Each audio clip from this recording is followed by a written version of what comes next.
Petrol डिझेलसाठी आधार card अनिवार्य. आता सामान्य माणसाने श्वास घेण्यासाठी ओळखपत्र दाखवायचं का?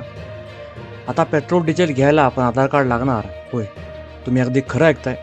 जसं लग्नासाठी आधार, बँकेसाठी आधार, सिम कार्डसाठी आधार, तसं आता पेट्रोल डिझेल घेण्यासाठी ओळख सिद्ध करावी लागणार आहे.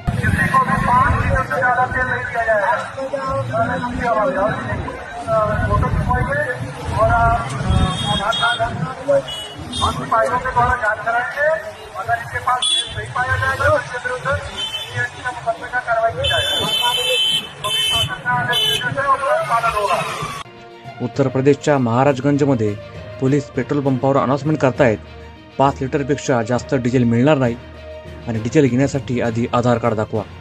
आता विचार करा, हे जर महाराष्ट्रात लागू झालं तर. मुंबईत सध्या पेट्रोल 107 रुपये, डिझेल 94 रुपये. छत्रपती संभाजीनगरमध्ये पेट्रोल 111 रुपये आणि डिझेल 96 रुपये आणि CNG देखील 90 ते 95 रुपयाच्या घरात आहे.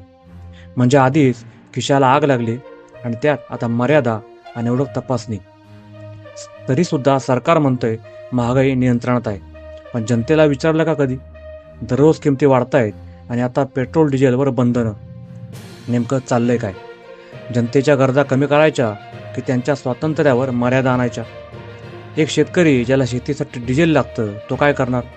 एक ट्रक ड्रायव्हर तो रोज 200 ते 300 किलोमीटरचा प्रवास करतो, तो 5 लिटरमध्ये प्रवास कसा करणार?